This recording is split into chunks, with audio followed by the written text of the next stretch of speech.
మహాభారతంలో ఏం చూస్తున్నాం? మహాభారతంలో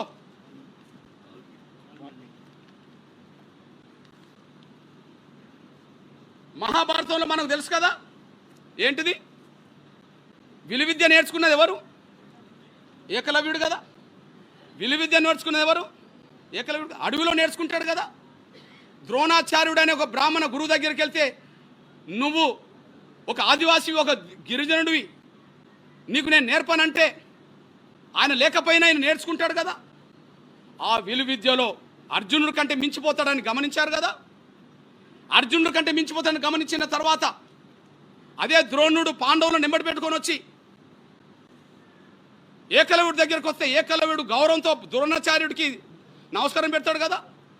నువ్వు నమస్కారం పెడితే చాలదు, నువ్వు విలువిద్య ఎట్లా నేర్చుకున్నంటే నువ్వు లేకపోయినా నీ పేరుతో నేర్చుకున్నావు అని చెప్తాడు కదా. అయితే మరి గురువును నువ్వు గౌరవిస్తున్నావు కాబట్టి గురుదక్షిణ ఇవ్వాలి కదా అని అడుగుతాడు కదా. గురుదక్షిణ ఇవ్వడానికి ఏకలవ్యుడు సిద్ధపడతాడు కదా.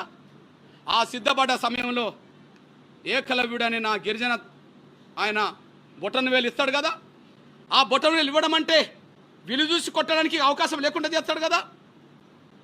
అంటే ఒక ఆదివాసీ గిరిజన, ఒక ఏకలవ్యుడైన ఎరకల ఆ విలువిద్యకారునికి విలువిద్య దూరం చేసింది ఎవరు? ఎవరికి పోటేస్తారని చెప్పి దూరం చేసిండు. ఎవరు దూరం చేసిండు? ద్రోణాచార్యుడు కదా. ద్రోణాచార్యుడు ఎవరు? బ్రాహ్మణుడే కదా. ఆ స్టోరీ ఎట్లున్నది? మీ దృష్టికి తీసుకొస్తున్నా నేను. అటవిక రాజైన దయచేసి చిన్నండి బ్రదర్, లేట్ అయిన పర్లే, మీకు అంశాలన్నీ మీ దృష్టికి తీసుకొస్తున్నా ప్లీజ్.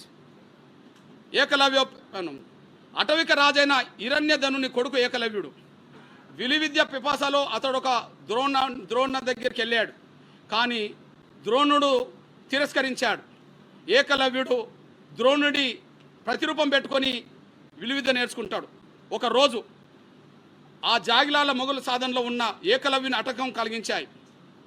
అప్పుడు కొన్ని జాగిలాలు పాండవులతో ఎంబడిపోతున్న మొరుగుతే వాటిని బాణాలు ఇస్తుతాడు. అప్పుడు చూడండి, అందువల్ల ఏకలవ్యుడు తన కంటపడిన వేట కుక్క నుదుటి మీద 7 బాణాలతో ఏకకాలంలో నాటేశాడు. పెద్ద గాయం కాకుండా, ప్రాణహాని కాకుండా ఊరికే కుక్కను తరిమేసేలా నాటాయి అవి. చూడు ఎంత నేర్పరో. ఆ బాణాలకు భయపడిన కుక్క రాజకుమారుల చెంతకు వచ్చింది. అప్పుడు అక్కడ ఉండబడే కౌరవ పాండవులందరూ కలిసి ఆయన దగ్గరికి వెళ్ళాడు. అర్జునుడు గురువును ఏకకాలంలో కలిసి, గురుదేవా, నన్ను మించే విలుకాడు లేకుండా చేస్తానని మీరు నాకు వాగ్దానం చేశారు, కానీ ఏకలవ్యుడు నన్ను మించిపోతున్నాడు, అతడు మీ శిష్యుడేనని కూడా చెప్పాడు. ఆయన మనసులో మాట బయటపెట్టాడు. వెంటనే ద్రోణాచార్యుడు అర్జునుడిని వెంటబేసుకొని ఏకలవ్యుడి దగ్గరికి వెళ్తాడు. ద్రోణుడి చూసి ఏకలవ్యుడు ఎంతగానో గౌరవించాడు. అనంతర సంభాషణలో ద్రోణుడు, నేను నీ గురువుని చెప్పుకోగానే సరిపోదు, తగిన గురుదక్షిణ ఇవ్వాలని అన్నాడు. ఏం అడిగినా ఇస్తానన్నాడు అతను. అప్పుడు నీ కుడిచేలు బొత్తన వేలు కోరాడు ద్రోణుడు. తక్షణమే కోసిచ్చాడు ఏకలవ్యుడు. అంతటితో అతడి పని అయిపోయింది, నశించిపోయింది విద్య. అప్పుడు అది గుర్తించిన అర్జునుడు గురుదేవుడికి వేణుల నమస్కారం పెడతాడు అతను.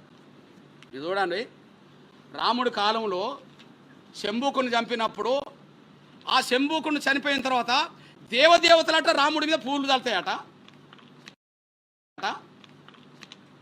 దేవదేవతలు చూడండి, చూడవు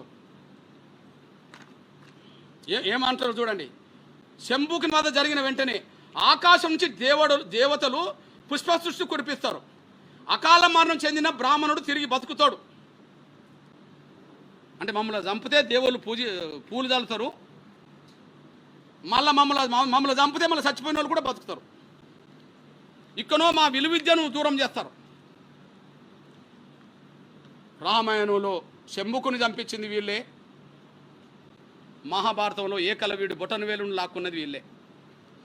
ఎక్కడ పోటీ లేకుండా చేశారు. ఇప్పుడుండబడ బ్రాహ్మణ సమాజానికి ఎవరు ఆదర్శమో చెప్పాలంటే మీకు ఆదర్శం కావాల్సింది రామానుజాచార్యులు.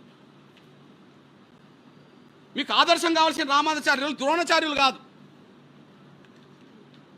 మీకు ఆదర్శం కావాల్సింది రామానుజాచార్యులు కానీ ద్రోణాచార్యులు కాదు. రామానుజాచార్యులు బ్రాహ్మణుల దగ్గర ఏ విద్య ఉన్నదో, ఏ మంత్రాలు ఉన్నాయో, ఏ ఉపదేశాలు ఉన్నాయో వాటన్నిటినీ సమాజానికి పంచాల్సిందే అని చెప్పి అందరికీ సమాజం పంచే కాడ ఎవరున్నారు? రామానుజాచార్యులు ఉన్నారు. ఆ రామానుజాచార్యుల గురించి గొప్పగా ప్రధానమంత్రి గారు మాట్లాడుతాడు ఒక మాట, మన గౌరవ నరేంద్ర మోడీ గారు. సమాజంలో భేదాలు సృష్టించి మనుషులను వేరు చేసే ఏ మతాన్నైనా సాంప్రదాయాన్నైనా పరంపర అయినా సరే రామానుజులు వ్యతిరేకించేవారు. అటువంటి వ్యవస్థను ధ్వంసం చేయడానికి, మార్పు తేవడానికి తన శక్తిని మొత్తం దారపోశాడు. ఏ వ్యవస్థను? అసమానతలు సృష్టించే వ్యవస్థను ధ్వంసం చేయడానికి రామానుజాచార్యులు ముందుకొచ్చిండు అని చెప్పాడు. మనకు ఆదర్శం కావాల్సింది ఎవరు? బ్రాహ్మణ సామాజిక ఆదర్శం కావాల్సింది ఎవరు? ఈయన బ్రాహ్మణుడే. కానీ ఏళ్ల మీద లెక్కపెట్టే బ్రాహ్మణ పెద్దలోమో సమసమాజాన్ని, అసమానత లేని వ్యవస్థను కోరుకున్నారు. కానీ 80% బ్రాహ్మణులు మాత్రం ఈ వ్యవస్థ ఇలా ఉండాలి, అందరూ మా కాళ్ళ కూడా ఉండాలి అని చెప్పి వీళ్ళు కోరుకుంటున్నారు. మేము రామానుజాచార్యులను గౌరవిస్తాం, ద్రోణాచార్యులను వ్యతిరేకిస్తాం. మేము రామానుజాచార్యులను గౌరవిస్తాం, మేము ద్రోణాచార్యులను వ్యతిరేకిస్తాం. మీ దృష్టికి తీసుకొస్తున్నా, ఈ విషయంలో మా డాక్టర్ బాబాసాహెబ్ అంబేద్కర్ కూడా, బాబాసాహెబ్ అంబేద్కర్ ఆయన రాసిన దాంట్లో స్పష్టంగా ఉన్నది, హిందూ ధర్మంలో ఎవరైనా సమతా దిశలో గొప్ప కార్యక్రమాలు సక్రమంగా నిర్వర్తించారంటే వారు సంత రామానుజాచార్యులే అని చెప్పేశాడు. ప్రధానమంత్రి నరేంద్ర మోడీ గారు ఆయననే గుర్తు చేసిండు, మా డాక్టర్ బాబాసాహెబ్ అంబేద్కర్ ఆయనే గుర్తు చేశాడు. అంటే మా అంబేద్కర్ ఎవరిని గౌరవించిండు? సమతా సమాజాన్ని కోరుకునే బ్రాహ్మణులు గౌరవించాడు. నరేంద్ర మోడీ గారు ఎవరు గౌరవించిండు? వివక్షత లేని సమాజాన్ని కోరుకునే బ్రాహ్మణులను గౌరవించాడు. మేము ఎవరిని కోరుకుంటాం? రామానుజాచార్యులను మేము కోరుకుంటాం, ద్రోణాచార్యులను వెంటబడతాం. రామానుజాచార్యులను మేము కోరుకుంటాం, గౌరవిస్తాం.